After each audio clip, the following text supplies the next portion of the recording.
اعوذ باللہ من الشیطان الرجیم بسم اللہ الرحمن الرحیم۔ کیا ہوگا؟ ماں بیچاری کی ساری زندگی پردے ڈالتے بیت گئی۔ ابا نے آ کے پوچھا کہاں گیا وہ کہتی ادھر ہی تھا، مجھے بتا کے ابھی آ جائے گا، وہ مجھے کہہ گیا تھا کہ میں نہیں ادھر ہی تھا، کچھ بھی نہیں، ایسی کوئی بات ہی نہیں۔ ساری زندگی پردے ڈالتے بیت گئی۔ ابا کئی دفعہ گھر میں لڑائی کی، بیٹے کو مارا، اماں نے آگے بڑھ کے پتر کے حصے کی مار بھی کھائی، لیکن اسی بیٹے کی شادی کر دی تو اماں کو پتا چلا کہ اوہو میں تو سمجھدار ہی نہیں تھی، میرا تو پتر مجھے کہہ رہا ہے اماں تو بھی تو کبھی سیانی ہو جایا کر، اگر وہ بولتی ہے تو تو ہی چپ کر جا، تو پھر اسے احساس ہوتا ہے کہ اوہو میں تو ساری زندگی بیوقوف رہی، میں تیرا دفاع کرتی رہی، تیرے حصے کے تھپڑ کھاتی رہی، اور مجھے آج تو نے بتایا کہ تو سیانی نہیں تھی، آج تو نے بتایا کہ تو عقل مندی نہیں تھی، اماں تجھے کیا پتا، میری بیوی کے سامنے تو ہی سیانی ہو جا۔ وہ ٹوٹ جاتی ہے، بکھر جاتی ہے، وہ کبھی پلٹ کے دیکھتی ہے تو اسے بڑے سارے زخم تازے ہو کے دکھائی دیتے ہیں، وہ یار میں ہی سیانی نہیں تھی۔ سنو نا، امام حسن رضی اللہ تعالیٰ عنہ فرماتے ہیں امام حسن نے کوئی لمبا وقت نہیں اپنی والدہ کے ساتھ گزارا، چھوٹے تھے تو سیدہ فاطمہ الزہرا رضی اللہ تعالیٰ عنہ وصال کر گئیں، پر شیر خدا کے پتر کی بات دیکھیں، امام حسن کہتے ہیں لوگوں میں جب تھوڑا سا باشعور ہوا اور مجھے چیزیں تھوڑی سی دکھائی دینے لگی تو میں نے کبھی اپنی اماں کے ساتھ ایک پلیٹ میں کھانا نہیں کھایا تھا۔ حضور ساری دنیا کھاتی ہے تو آپ نے کیوں نہیں کھایا؟ تو فرماتے ڈر لگتا تھا کہ کہیں ایسا نہ ہو کہ جس لقمے کی طرف میری ماں اپنا ہاتھ بڑھائے کہیں میں نہ اٹھا لوں، بے ادبی نہ ہو جائے، ڈر لگتا تھا۔ میں نے یہاں تک بھی نا، کیونکہ ماں تو ماں ہوتی ہے، میں نے یہاں تک بھی ماں کا احترام کیا، روٹی کھانے میں بھی تقدیر نہیں کی۔ یہاں ماں وہ کہتی ہے پیر صاحب انہوں دسیا جنا کہ میں تو انہوں آکھیا سی، انہیں گلاں گلاں چ انہوں آکھیا جے میرے نال بولے تھے صحیح کرے، انہوں دسیو نا میرے نال بگڑ جائے گا، انہوں آکھیا جے نا میں تو انہوں شکایت لائے، پر نا انہوں گلاں گلاں سمجھایا جے کہ میرے نال اچھی نہ بولیا کرے، انہوں تکلیف، انہوں آکھیو نا۔ او یار کیا کائنات میں حضور سے بڑا بھی کوئی ہے؟ لیکن حضرت حلیمہ سعدی آئی ہیں تو کیا میرے نبی اٹھ کے کھڑے نہیں ہو گئے؟ حضور نے اکرام دیا تو اکرام دینے سے قد بڑا ہوتا ہے، چھوٹا تو نہیں ہوتا۔ خدا را اپنے بڑوں کا اکرام کرنا سیکھیں۔ انہوں نے کسی نے آپ کو جگہ دی ہوگی، کسی نے آپ کو نوکری دی ہوگی، لیکن ماں باپ نے تو زندگی دے دی، اولاد جوانیاں دے دی، سارا کچھ دے دیا، اور بچے ہیں کہ سمجھتے ہیں احترام کے جذبے اپنی طبیعت میں لائیں، بے ادب نہ بنے، سوء ادب نہ کبھی کریں، آپ نہ کبھی کوئی ایسا کام نہ کریں جس سے نہ تکلیف بڑھے، جس سے آزمائش بڑھے۔ آپ احترام والے رہیں گے تو خود بھی سجے سنورے نکھرے رہے۔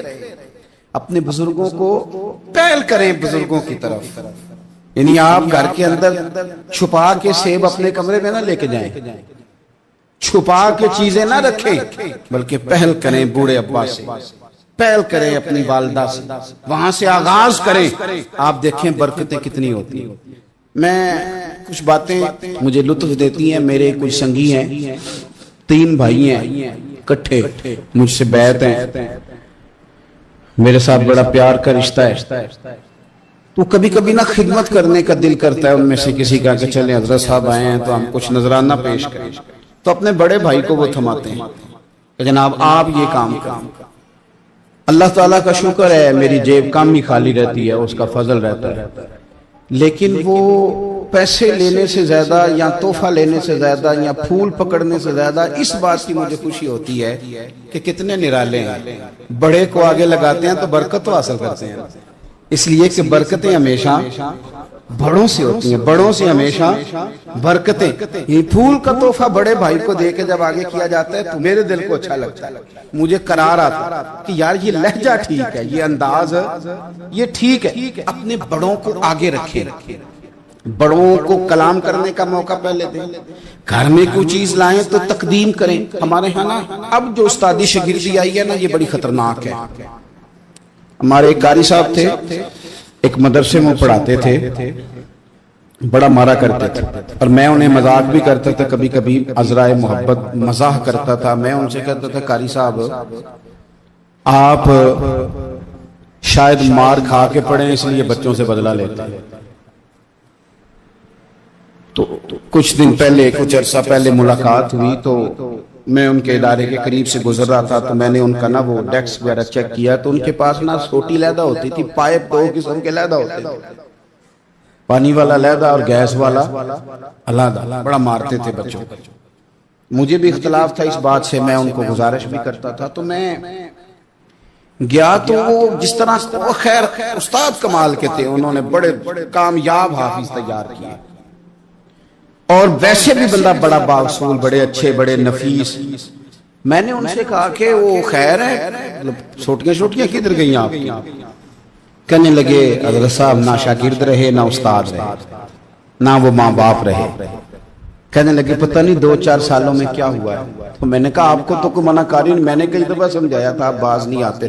کہتے تھے اب آ گیا ہوں، اس لیے کہ ایک کو چھڑی مار رہے ہوتے ہیں تو دوسرا ساتھ ویڈیو بنا رہا ہوتا ہے۔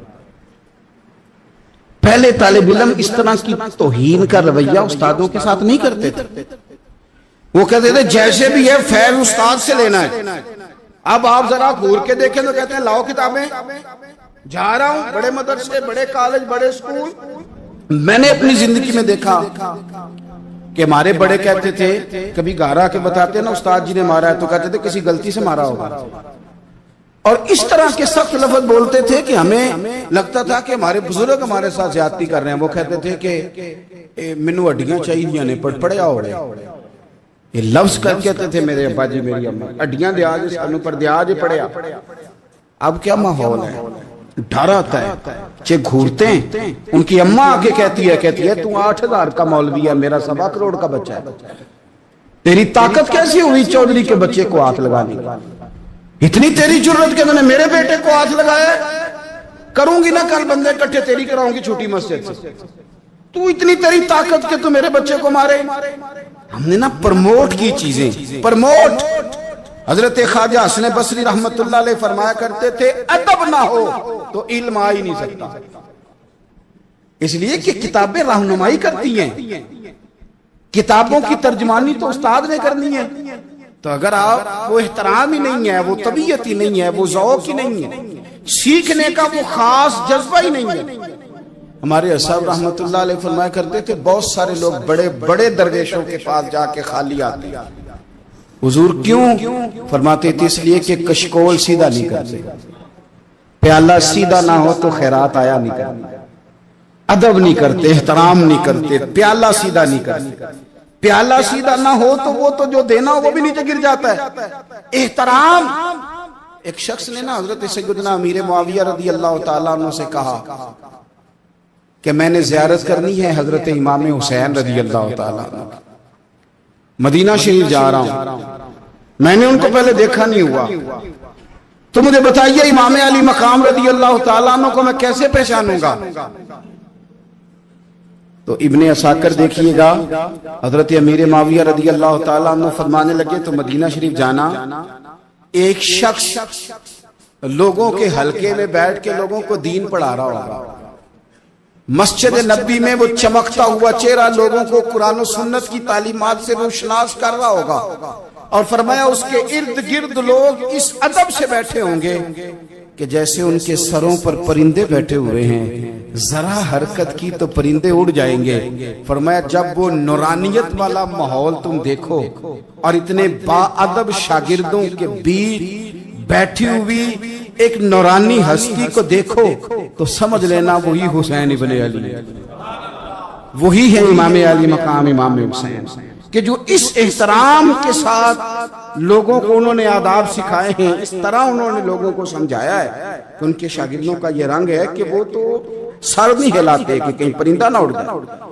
اس انداز میں جب لوگ، مجھے بات یاد آ گئی، امام احمد بن حنبل رحمت اللہ علیہ بہت بڑے محدث تھے، تو مجھے پتہ ہے اگر آپ مجھ سے پوچھیں گے نا اس دور میں فقہ سب سے بہترین کس کو آتی ہے تو میں آپ کو بتا سکتا ہوں، کیونکہ میرا شعبہ ہے نا۔ آپ پوچھیں گے صرف ناو کا استاد کون اچھا ہے تو میں بتا دوں گا کہ کہاں پہ ہے، کون ہے، میرا شعبہ ہے. اسی طرح سے میڈیکل کے شعبے سے وابستہ لوگوں سے آپ پوچھیں گے کہ ہارٹ کا ڈاکٹر کون سا اچھا ہے تو بتا دیں گے. پوچھیں گے بھئی میں نے ایک ناک کان گلے کے ڈاکٹر کے پاس جانا ہے، تو جس کا جو شعبہ ہے اسے پتا ہوتا ہے. مدرسے کے بچوں کو بھی پتا ہوتا ہے کہ کون سا آدمی کہاں بہترین پڑھانے والا ہے. ایک بزرگ تھے شاہ بقی الدین ابن مخلد، وہ کہتے ہیں مجھے پتا چلا کہ اس دور میں نبی کریم علیہ السلام کی حدیث جو سب سے بہترین پڑھاتے ہیں وہ امام احمد بن حنبل ہیں.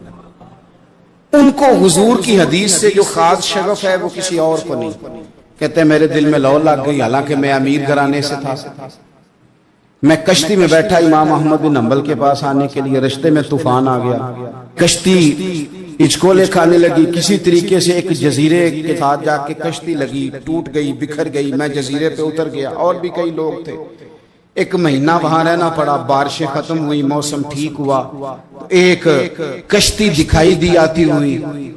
فرماتے ہیں کہ وہ اس کشتی میں بیٹھا، دوبارہ بغداد گیا. مجھے سفر طے کرتے 2.5 مہینے گزر گئے. وہ جزیرے پہ مہینہ پتے کھا کے بھی گزارا کرنا پڑا. نکلا تھا علم حاصل کرنے. جب بغداد شریف پہنچا، لوگوں سے پوچھا امام احمد بن حنبل کا مدرسہ کہاں ہے؟ انہوں نے کہا وہ مدرسہ تو بند ہو گیا ہے، وقت کا بادشاہ مخالف ہو گیا، مسجد مدرسہ سیل کر دیا. امام صاحب کہاں ہیں؟ کہا گھر کے اندر قید ہیں. ان کے گھر کو سب جیل بنا دیا، چاروں جانب پولیس کھڑی ہے، اور ویسے بھی بغداد میں کرفیو، ہر چوک چوراہے میں پولیس والے کھڑے. شاہ بقی الدین کہتے ہیں اتنا کچھ سننے کے باوجود بھی میرا جذبہ ٹھنڈا نہیں ہوا. وہ مہینے میں سفر کی صحبتیں، گو سنا تھا کہ آستانہ یار دور ہے، پر ہم نے بھی ٹھان لی تھی کہ جانا. وہ سنا تھا کہ آستانہ یار دور ہے، پر ہم نے یہ ٹھان لی تھی کہ جانا ضرور ہے. کہتے پہنچ گئے. اب پتا چلا کہ کرفیو ہے، سڑکوں پہ پولیس کھڑی ہے، گلیوں میں چوکوں چوراہوں میں پہرے ہیں. امام صاحب تک تو جا کوئی نہیں سکتا. کہتے میں نے ایک شخص کی منت کی، میں نے کہا کسی طریقے گاڑی بتا. کہنے لگا میں اشارہ بھی نہیں کر سکتا، سخت حالات. وہ کوئی طریقہ. میں نے جب زیادہ تڑپ کے کہا کہ وہ شخص کہنے لگا میں ان کے گھر کے قریب تجھے لے جاؤں گا اور گزرتے وقت صرف آنکھ کا اشارہ کروں گا. کہتے میں نے کہا یہ بھی ٹھیک ہے. ان کے گھر کے تیری تلاش میں پھرے نا ہم جنگل پہاڑ اور دشت. ان کے دروازے کے قریب اس نے اشارہ کیا. شاہ بقی الدین کہتے ہیں کہ میں گھر دیکھ کے آ گیا واپس. اب میں سوچنے لگا کہ کیسے امام صاحب تک پہنچنا ہے. بڑی تجویزیں سوچیں، بڑی تجویزیں. کام والا بن جاؤں، پھیری لگانے لگ جاؤں. پھر سوچا کہ اگر میں کچھ بیچوں گا ریڑھی پہ رکھ کے تو کوئی خریدنے نکلے گا، کوئی نہیں نکلے گا. کس طرح کروں، کیا کروں، بڑی سوچیں. بالآخر میں نے طے کیا. اللہ اکبر. میں نے نہ کپڑے پھاڑ لیے، امامہ اتار دیا. فرماتے ہیں کہ ایک پیالہ مٹی کا خرید کے گلے میں رسی سے باندھ لیا، اور امام احمد بن حنبل کی 3 گلیوں پیچھے میں نے دروازہ دروازہ صدا لگانی شروع کی. فقیر ہوں، اللہ کے نام پہ لینے آیا ہوں. کہتے ہیں ایک ایک دینار مانگتے مانگتے مانگتے مانگتے آزم یار منون دی خاطر اساں کی پیش وٹائے. کہتے ہیں مانگتے مانگتے نا میں امام احمد بن حنبل کے دروازے تک آیا. امیر گھر کا بچہ تھا، بڑے پیسے جیب میں ہوتے تھے. امام کے دروازے پہ صدا لگائی، کوئی ہے اللہ کے نام پہ دینے والا؟ کہتے ہیں وہ نور بھرا دروازہ کھلا. ایک گورے مکھڑے والا، سفید داڑھی والا، سونے امامے والا، چمکدار آنکھیں، نورانی شباہت. کہتے امام احمد بن حنبل باہر آئے، اور جیسے ایک دینار میرے پیالے میں ڈالنے لگے تو میں نے ہاتھ چوم کے کہا سونیا تیرے قربان جاؤں، میں دینار لینے نہیں آیا، محمد عربی کی حدیثیں سننے آیا. کہتے امام کی بھی آنکھیں کھل گئی. کہنے لگے اس حال میں آزم یار منون دی خاطر کی پیس بٹائے. کہ حضور کیا کرتا، یہی ایک طریقہ رہ گیا تھا. میں تو کہاں سے چلا ہوں، کہاں پہنچا ہوں، کیا کروں. امام صاحب فرمانے لگے پھر میں بھی بڑے دنوں سے پریشان تھا، کوئی سیکھنے والا نہیں ملا، تم مل گیا. کہنے لگا حضور میں روز آ جاؤں فقیر بن کے، آپ جتنا چاہیں 2 4 5 منٹ میں مجھے حدیثیں سنا دیں، میں اگلے دن یاد کر آیا کروں. کہتے 2 سال لگ گئے. شاگرد کہاں ملیں گے ایسے، کہاں مرید ملیں گے. گزر گیا دور. کہتے ہیں کہ میں نہ ہر روز فقیر بن کے جاتا، 3 گلیاں پیچھے مانگنا شروع کرتا، کوئی شک نہ کرے۔ 2 سال دروازے پہ جاتا، آگے پیالہ کرتا، امام 1 دینار ڈالتے اور مصطفیٰ کی حدیثیں سناتے۔ کہتے ہیں حالات بدل گئے، 2 سال کے بعد حکومت بدل گئی، امام کا مدرسہ بحال ہو گیا، رش ہو گیا۔ بادشاہ بڑا عقیدت مند تھا، جو نیا آیا اس نے بڑا کر کے ادارہ بنا کے دیا۔ جس دن میں گیا تو رش لگا ہوا تھا۔ کہتے ہیں حالات بدلے تو ہم نے بھی کپڑے بدلے، ہم نے بھی دوبارہ سے دستار باندھی۔ اور کہتے ہیں بڑے لوگ بیٹھے ہوئے تھے، میں جب داخل ہوا نا تو امام اٹھ کے کھڑے ہوئے۔ آپ فرمانے لگے پتر ادھر آ، تو آگے آ کے بیٹھ، لوگ دین سیکھنے آتے ہیں، تو فقیر بن کے مانگنے آیا تھا، اور میں بھی باقیوں کو پڑھایا کرتا تھا، تجھے میں دیا کرتا تھا، اور اب باقی پڑھا کریں گے، تجھے دیا جائے گا، اور آج تجھے سینے سے نکال کے دیا کروں گا۔ زمانے بدل گئے، حالات بدل گئے، وہ شخص چلا گیا، کون حکمران تھا کون نہیں تھا، لیکن استاد شاگرد کے ادب کی داستان قیامت تک باقی رہے گی۔ یہ قیامت جب طبیعتوں میں احترام ہوتا ہے، جب ادب ہوتا ہے۔ آپ کو پتہ ہے نبی پاک صلی اللہ علیہ وسلم کو یہ ادب کتنا پیارا ہے۔ نبی پاک علیہ السلام اس احترام کے جذبے کو کتنا پسند کرتے ہیں۔ اللہ کے پیارے رسول صلی اللہ تعالی علیہ وسلم اس جذبہ احترام سے کتنے راضی ہوتے ہیں۔ حضور کس قدر زیادہ چاہتے ہیں کہ میری امت ادب والی بنے۔ نبی پاک علیہ السلام ادب والے لوگوں کے بارے میں اتنے راضی ہیں، اتنے راضی ہیں، اتنے خوش ہیں، حضور اتنا نوازتے ہیں۔ میں نے یہ حدیث پڑھی تو یوں لگا کہ جیسے روح وجد کرنے لگی ہے۔ بہقی میں امام بہقی نے لکھی ہے، اللہ کے پیارے رسول علیہ السلام فرماتے ہیں جو چھوٹے پر شفقت کرے اور بڑے کا احترام کرے، اللہ اسے جنت میں میری سنگت عطا فرمائے گا۔ یہ میرے قرب کا ذریعہ ہے، یہ چیز میرا قرب ملے گا۔ شرط یہ ہے کہ ادب والے بن کے، احترام والے بن کے، کبھی بھی سوء ادب نہ کریں، کبھی کسی مقام پر بے ادبی نہ کریں، آپ اپنا ذائقہ کبھی تبدیل نہ کریں۔ امام احمد بن حنبل لکھتے ہیں وضو کر رہے تھے، ایک شخص کہتا ہے میں نے ساری زندگی گناہوں میں گزار دی تھی، تو امام صاحب نا وضو کر رہے تھے جھیل پر بیٹھ کے، تو جھیل اس طرح ہوتی ہے، پہاڑ ہیں، اوپر کو پانی نیچے آ رہا ہے، تو کہتے ہیں امام صاحب نیچے بیٹھ کے وضو کر رہے تھے، تو میں اوپر بیٹھ کے نا وضو کر رہا تھا یا پانی پی رہا تھا، تو میں نے دیکھا کہ اتنے بڑے امام نیچے۔ کہتے ہیں میں نا میرے دل میں خیال ہے یار میں ساری زندگی غلط کاموں میں گزاری ہے، پر جو بھی ہے یہ رسول اللہ کے دین کے عالی ہے۔